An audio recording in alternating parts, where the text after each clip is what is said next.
this day in history, in 1919, the Charleston Race Riot took place. This was a violent anti-black attack led by white sailors and civilians that started on King Street.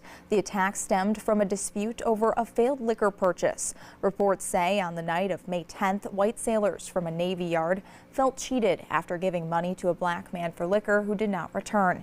The attack in downtown Charleston led to deaths, injuries, destroyed businesses, and significant property damage. An article from the Charleston County Public Library's website says the race riot was, quote, an ominous beginning to what became known across the United States as the Red Summer. The Red Summer is when more than 36 outbreaks of racially motivated disturbances happened between February and October of 1919 across the United States. 2 white sailors were eventually imprisoned for their roles in the Charleston Race Riot. A historical marker now commemorates the event, detailing the incident near Archdale and Bufane Streets.